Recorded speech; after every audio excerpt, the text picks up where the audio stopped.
Saudara, saya akan menyampaikan satu judul firman Tuhan, yaitu iman yang benar. Coba katakan iman yang benar. Ya, iman yang benar. Nah, saudaraku, hari-hari ini kita melihat ya di YouTube ya. Sebetulnya banyak sih dari kemarin-kemarin. Tapi ini ada yang lagi viral di mana seorang wanita, dia sudah melayani Tuhan sekian tahun, tapi dia meninggalkan imannya dan dia memeluk kepercayaan agama yang lain. Saudaraku yang kekasih, seringkali iman dikait-kaitkan dengan hal-hal materi. Ya, kita selalu berpikir bahwa oh, si A hidupnya ada dalam kekurangan. Kenapa? Karena dia kurang iman. Berarti mindset kita adalah orang yang beriman, orang yang memiliki banyak kekayaan. Saya setuju Tuhan bisa memberkati kita, amin Bapak Ibu. Tapi Tuhan Allah yang berdaulat atas hidup kita, bagaimana seorang Ayub yang sangat kaya, tiba-tiba dalam sekejap kekayaannya habis, hilang lenyap.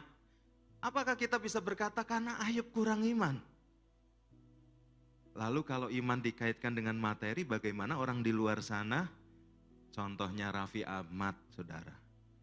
Atau mungkin siapa yang penyanyi yang nyanyi di Singapura terus kemudian dia ratusan miliar dia dapatkan. Siapa? Taylor Swift ya. Wow, langsung dia taken kontrak, dia nyanyi di Singapura dan kekayaannya luar biasa. Apakah hal seperti itu kita katakan, oh dia orang beriman karena dia memiliki kekayaan luar biasa. Saudara, orang-orang di luar sana mereka diberkati, sepertinya mereka punya kekayaan. Tapi apakah bisa kita berkata mereka orang beriman kepada Tuhan? Jadi iman itu kadang kita kaitkan dengan materi. Ada lagi ketika misalnya sakit tidak sembuh dan kita berkata kamu kurang iman. Yes, saya percaya Yesus bisa menyembuhkan setiap orang sakit. Amin Bapak Ibu. Mujizat masih terjadi sampai hari ini. Tapi ada kalanya Tuhan izinkan sakit itu. Ingat Rasul Paulus, dia sudah berdoa kepada Tuhan supaya utusan dari iblis yang menggocoh dia dilalukan. Tapi Tuhan berkata, cukup kasih karunia-Ku bagimu. Nah, kita akan melihat ayat di dalam Habakuk 3. Ya. Habakuk 3 mulai ayat 17 sampai ayat yang ke-19. Ini ayat yang terkenal Bapak Ibu Saudara, sampai ada nyanyiannya. Walau pohon ara tak berbunga, gitu ya.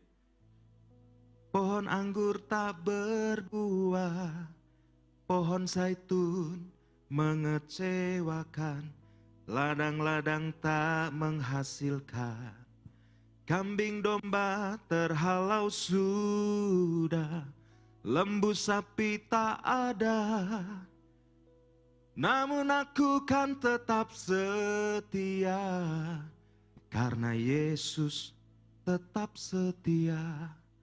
Saudara, Habakuk 3 ayat 17 berkata, sekalipun pohon ara tidak berbunga, pohon anggur tidak berbuah, terus kemudian ya, hasil pohon zaitun mengecewakan, sekalipun ladang-ladang tidak menghasilkan bahan makanan, kambing domba terhalau dari kurungan dan tidak ada lembu sapi dalam kandang. Ayat 18, namun aku akan bersorak-sorak di dalam Tuhan, beria-ria di dalam Allah yang menyelamatkan. Ayat 19, Allah Tuhanku itu kekuatanku, Ia membuat kakiku seperti kaki rusa, Ia membiarkan aku berjejak di bukit-bukitku, untuk pemimpin biduan dengan permainan kecapi. Nah saudara, kalau begitu apa iman yang benar itu saudaraku? Nah kalau kita melihat ya Habakuk, saudara lihat dalam pasal yang pertama, pasal yang kedua, maka kita akan melihat tema Habakuk ini adalah orang benar hidup oleh percayanya. Ya. Nah, iman yang benar itu iman yang bagaimana? Tadi saya katakan apakah iman yang dikaitkan dengan materi? Apakah iman itu dikaitkan dengan mujizat yang kita alami? Iman yang benar itu iman yang bagaimana? Yang pertama saudara, iman yang benar adalah iman yang tidak tergantung kepada keadaan. Coba baca sama-sama 1, 2, 3. Iman yang benar tidak tergantung kepada keadaan. Iman yang benar adalah iman yang tidak tergantung kepada keadaan. Next, kita baca ayat yang ke-17 lagi. Sekalipun pohon ara tidak berbunga, pohon anggur tidak berbuah, ya, hasil pohon zaitun mengecewakan, ladang-ladang tidak menghasilkan bahan makanan, kambing domba terhalau dari kurungan, dan tidak ada lembu sapi dalam kandang. Ini berbicara tentang situasi yang tidak nyaman yang dialami oleh bangsa Israel. Nah saudara, pada waktu itu, saudara bisa baca nanti pasal yang pertama, situasi bangsa Israel apa saudara?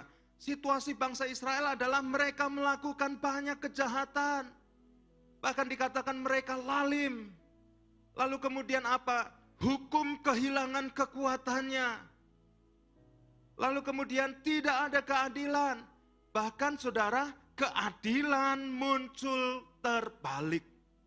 Keadaan bangsa Israel pada waktu itu adalah seperti ini, saudaraku yang kekasih. Ya.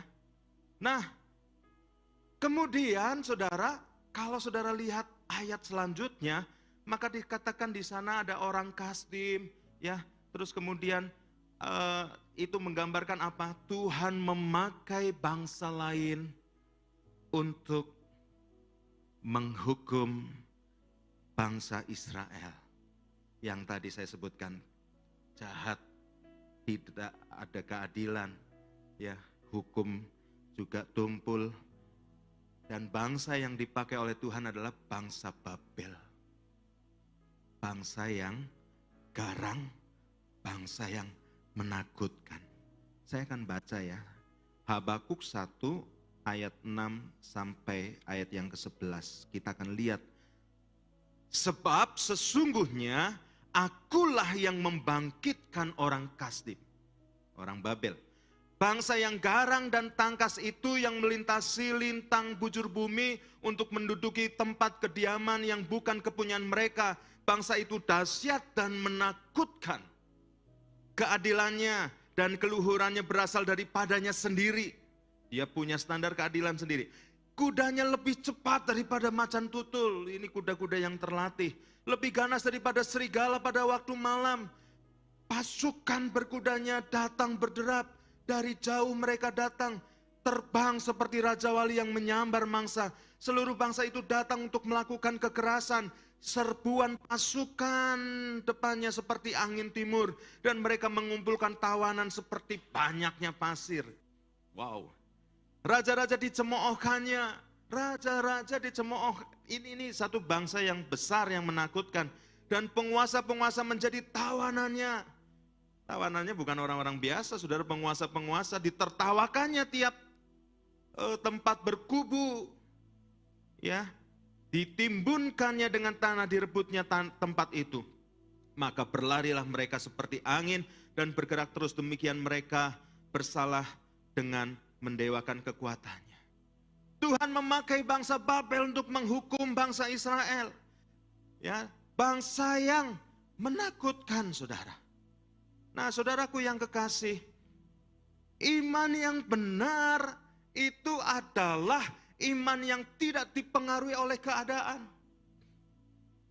Ketika Israel berbuat kejahatan, Tuhan pakai bangsa lain untuk menekan Israel. Maka akibatnya apa? Ayat 17 tadi. Ayat 17 tidak menggambarkan tentang kekeringan atau bencana alam, bukan saudara.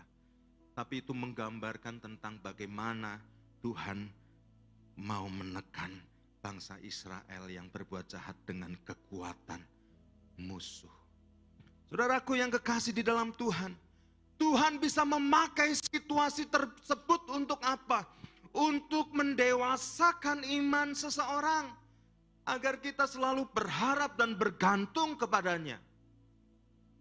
Saudaraku yang kekasih, apa yang menjadi masalah kita hari-hari ini?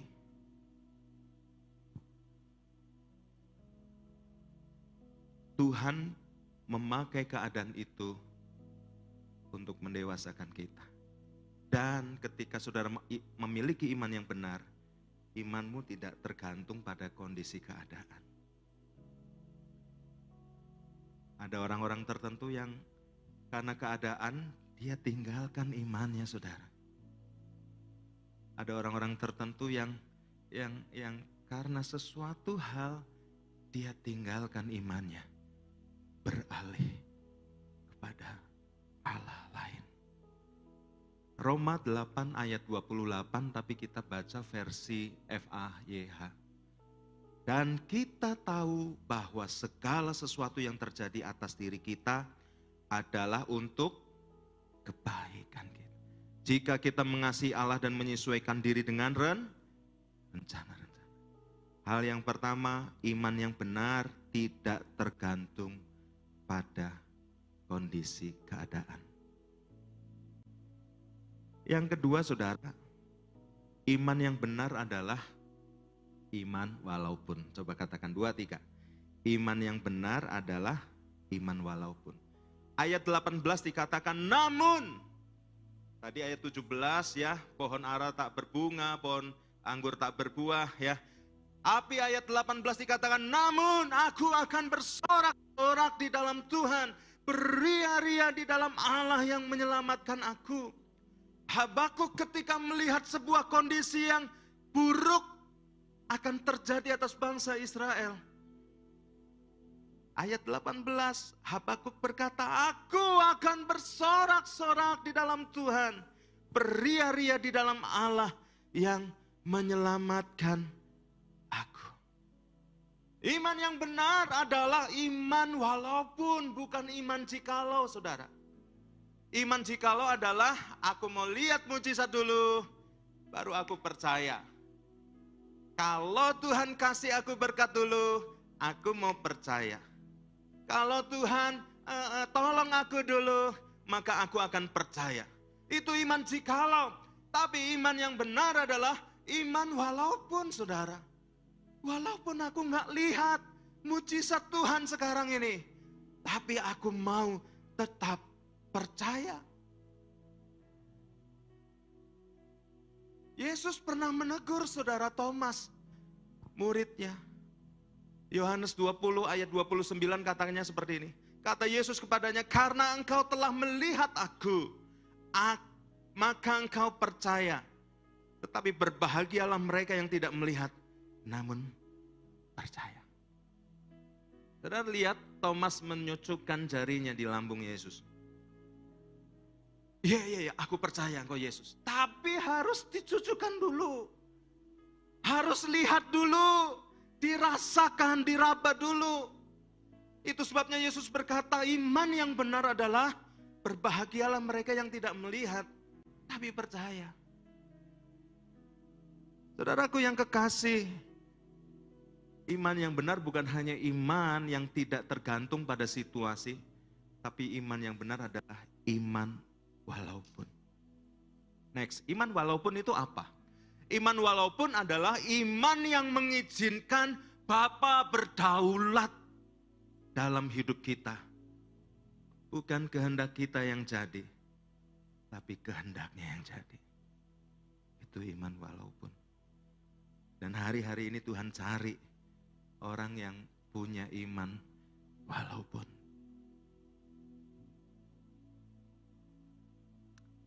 Ada sebuah lagu.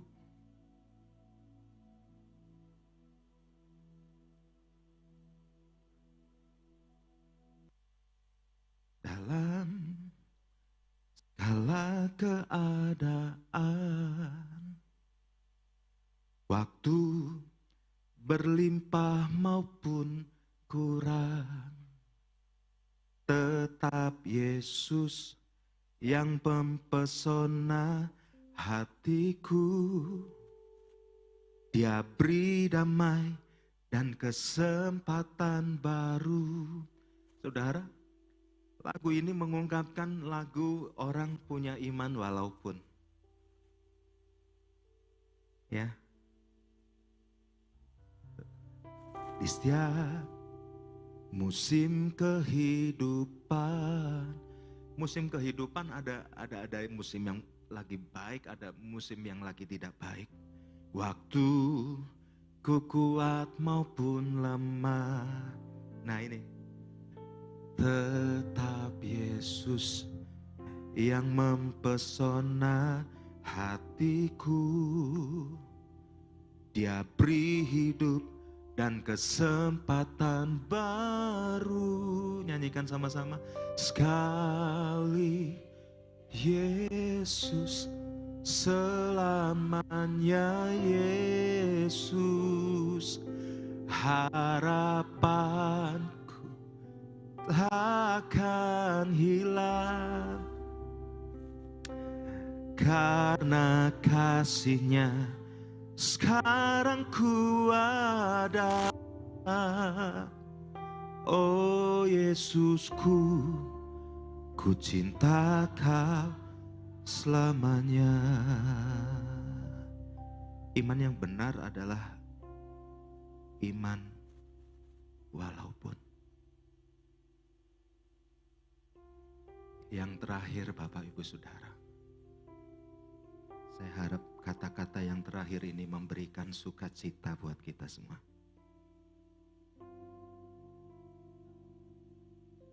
Iman yang benar adalah iman yang disertai perbuatan.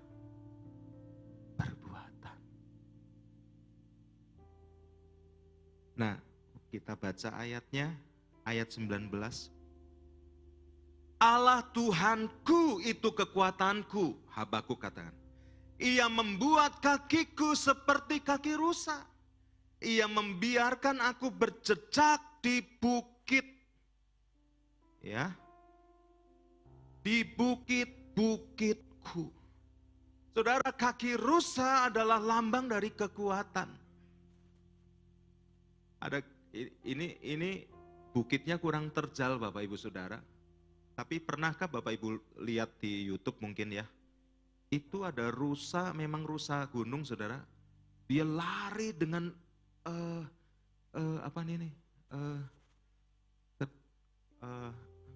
kemiringan, tanah kemiringan yang terjal. Dan dia naik Saudara. Punya kaki yang kuat untuk bisa naik. Bukit yang terjal itu berbicara situasi yang bukan mulus, tapi situasi yang terjal. Ya. Situasi hidup yang tidak mulus atau menghadapi cobaan. Nah, next. Yang luar biasa dari ayat ini Saudara apa? Karena Habakuk tidak minta gini, Tuhan, Engkau lihat bangsa Israel, mereka akan mengalami masa yang sulit. Aku berdoa cabut masalah ini, hindarkan halau masalah ini. Habakuk tidak berdoa itu, tapi Habakuk ngomong apa? Beri aku kaki rusa, supaya aku kuat menghadapi tantangan. Iman yang benar adalah iman yang aktif, Saudara. Iman yang aktif, iman yang disertai dengan perbuatan. Sebab iman tanpa perbuatan pada hakikatnya adalah mati. Saudara nggak bisa berkata aku percaya Yesus dan saudara hanya diam saja. Doa saudara begini, Tuhan cabut masalahku, ayo cepat cabut penyakitku, ayo cepat. Itu bukan iman yang aktif. Iman yang aktif adalah masalah boleh ada, tapi Tuhan kasih aku kaki seperti kaki rusa. Amin. Saudara Sigit ciptakan sebuah lagu di dalam Filipi 4 ayat 13. Aku mau nyanyi lagi. Segala perkara dapat ku tanggung di dalam Dia yang memberi kekuatan kepadaku. Tak akan ku takut, tak akan ku goyah, sebab Kau besertaku. Nyanyi bareng-bareng. Segala perkara dapat ku tanggung di dalam Dia yang memberi kekuatan kepadaku. Kau batu karangku, ku tak akan goyah untuk selamanya. Gak mudah ngalami masalah istri yang tidak kunjung sembuh, saudara. Tapi sekali lagi, iman yang aktif, iman yang melakukan pekerjaan adalah bukannya berdoa, Tuhan ambil masalahku. Tapi doanya adalah, Tuhan masalah boleh tetap ada, tapi beri aku seperti kaki rusa, supaya siap menghadapi masalah ini. Amin, Bapak Ibu. Kadangkala kita mikir gini, iman adalah ketika Sadrak, Mesak, Abednego percaya, Tuhan tolong, aku sudah menjaga imanku kepada Tuhan. Aku gak sembah patung itu. Kalau gitu Tuhan, sebelum divonis, buat raja menjadi sakit perut Tuhan. Dalam nama Tuhan Yesus. Ketika raja, kalian bertiga akan, sakit perut, kemudian rajanya ke belakang. Wes, itu iman. Kita pikir seperti itu, saudara. Atau kita pikir iman adalah, Tuhan, sebelum diketuk palau, kami mau masuk ke dapur api. Maka ketika kami putuskan, tiba-tiba gempa bumi, orang pada lari semua. Itu perapian yang menyala-nyala runtuh karena gempa. Lalu mereka bebas. Tapi iman kadang-kala gini, saudara. Walaupun kami dibakar, kami tetap tidak akan menyembah patung Tuhanku. Iman bukan berarti cabut masalahku, bukan. Tapi beri aku kaki rusa supaya aku kuat menghadapi ini. Itu adalah iman. Saudara perhatikan baik-baik. Firman Tuhan sudah bicara, ke depan tidak akan ada masa yang lebih mudah, lebih enak. Yang ada masa-masa lebih sulit. Tapi ketika kita punya iman yang benar, kita gak akan takut. Kenapa? Karena iman kita tidak tergantung pada situasi, amin. Iman kita iman walaupun apa yang terjadi, Tuhan yang berdaulat atas hidupku. Dan yang ketiga, iman kita adalah iman kaki rusa, iman yang siap menghadapi hari esok yang kata orang sulit. Kesimpulannya Bapak Ibu, siapapun kita pasti tidak bisa lepas dari yang namanya ujian. Tuhan bawa kita pada situasi apapun. Situasi Tuhan pakai untuk mendewasakan iman kita, agar kita berharap dan mengandalkan Tuhan saja. Yang ketika Tuhan ingin kita mempunyai iman yang aktif, yaitu iman yang siap untuk menghadapi setiap problem hidup kita. Mari kita bangkit berdiri bersama-sama. Kita nyanyi lagu Sekali Yesus Tetap Yesus tadi ya. Dalam segala keadaan, waktu berlimpah maupun kurang, tetap Yesus yang mempesona hatiku dan beri damai dan kesempatan baru di setiap musim kehidupan, di setiap musim kehidupan. Waktu ku kuat maupun lemah, waktu ku kuat maupun lemah, tetap Yesus yang mempesona hatiku. Dia beri hidup dan kesempatan baru, katakan sekali. Ya, ini janji kami. Yes, ya Tuhan. Harapan sekarang ku ada. Oh Yesusku, ku cinta Kau selamanya.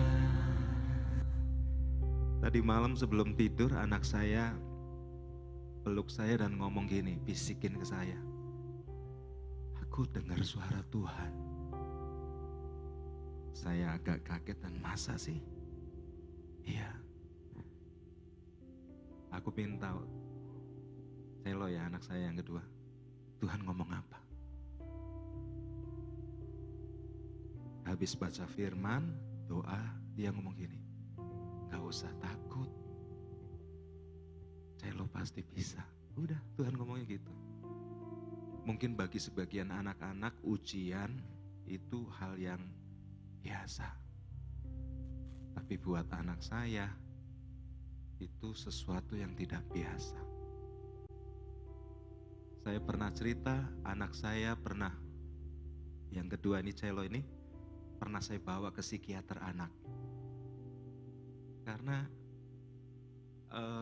ketika belajar nangis terus sulit untuk belajar, sulit untuk fokus. Saya pernah cerita suatu kali ketika lulus dari TK disebut namanya Marcelo. Lalu teman-teman yang lain pada maju nerima piagam, dia nggak mau maju. Terus kemudian ditemani mamahnya maju, setelah mamahnya maju dianya lari. Jadi yang nerima piagam mamahnya, saudara. Waktu itu saya jengkel. Kok nggak sama kayak anak-anak yang lain?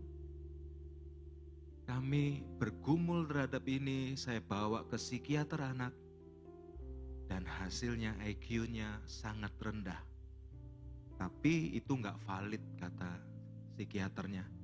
Karena ini belum 7 tahun Pak, nanti 7 tahun datang sini lagi. Tapi suatu kali saya ketemu seorang hamba Tuhan yang melayani di sini.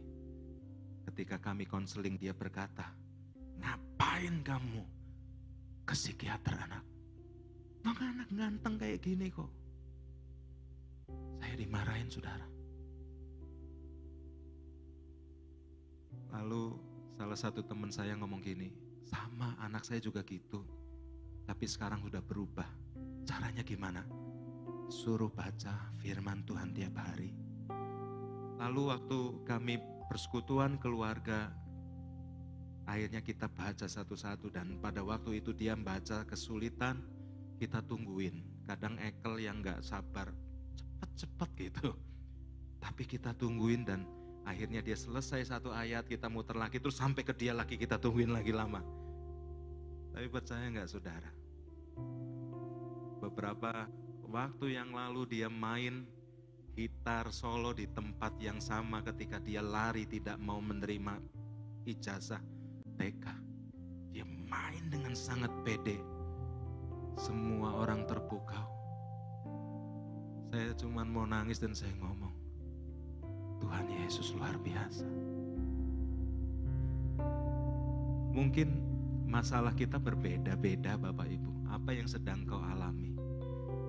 Saya juga percaya Tuhan yang sudah tolong dia sampai sekarang, dia akan tolong dalam menghadapi ujian ini. Udah gak sabar pengen pelayanan lagi, tapi mamanya bilang nanti fokus belajar dulu. Saya percaya saudara, Tuhan yang luar biasa sanggup menolong kita. Masalah tetap ada, tapi Tuhan akan memberi kaki rusa, amin. Tuhan memberi kaki rusa, kaki yang kuat untuk naik ke bukit yang terjal. Tuhan akan membuat engkau kuat menghadapi setiap keadaan, bukan karena kuat dan gagah kita,